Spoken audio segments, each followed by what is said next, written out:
Once we were children, and here's where we grew up. I've planned July 2nd as a day to remember a time when America was smarter than it is in 2023.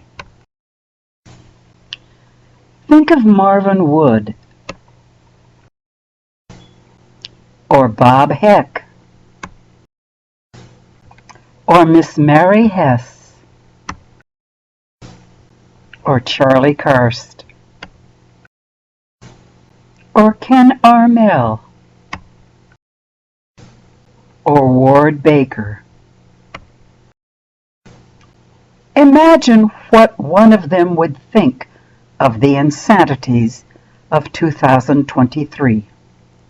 Charles Karst, what are your pronouns, please? The rent is covered. We'll have the place all day. Paper plates, paper bowls, plastic cutlery, and hot and cold paper cups will be provided. You all will provide the potluck. And please, someone bake an apple pie. There's tap water, and there will be tea bags.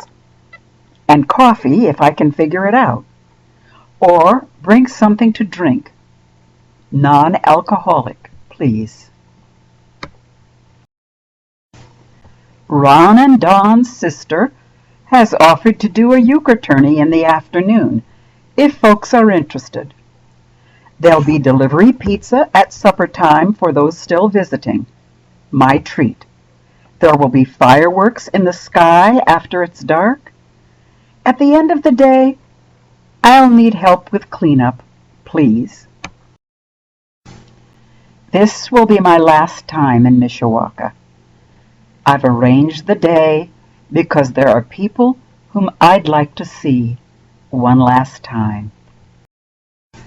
For those who must cross many miles to get to Mishawaka, please know that I appreciate your efforts and understand the expense that you're taking on to be there.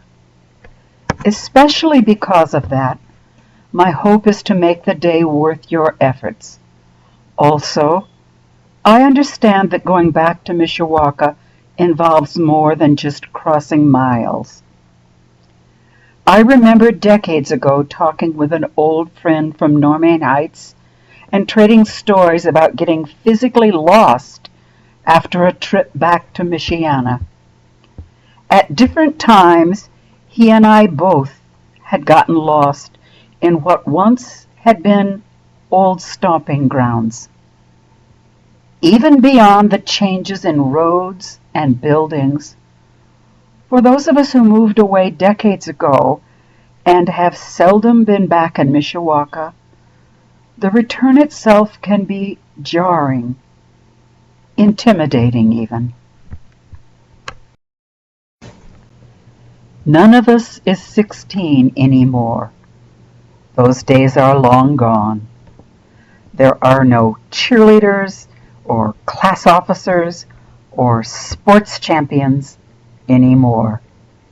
Since graduation day on June 5, 1968, there has been no official anything for the MHS class of 68. Those days are gone.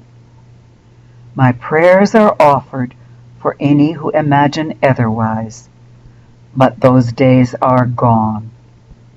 We are 72 and 73-year-olds and a few 74-year-olds who have survived lots and are still surviving.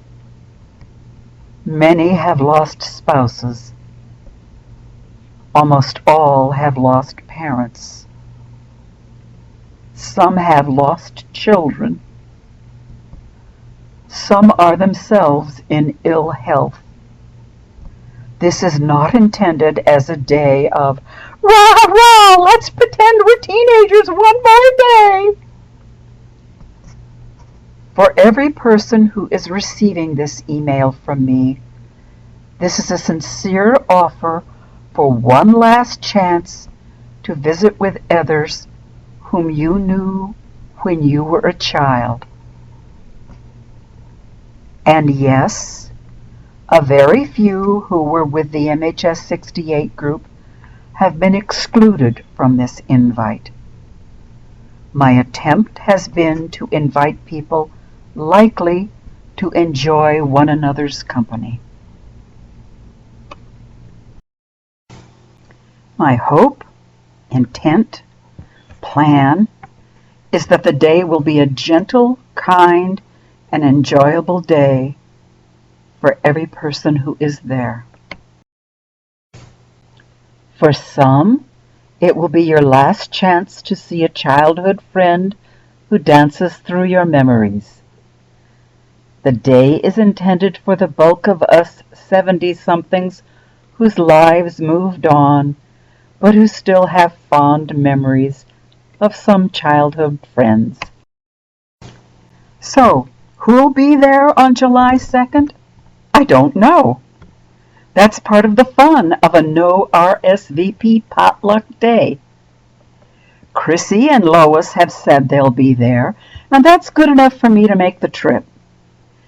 Chrissy and I were playmates before we knew what kindergarten was.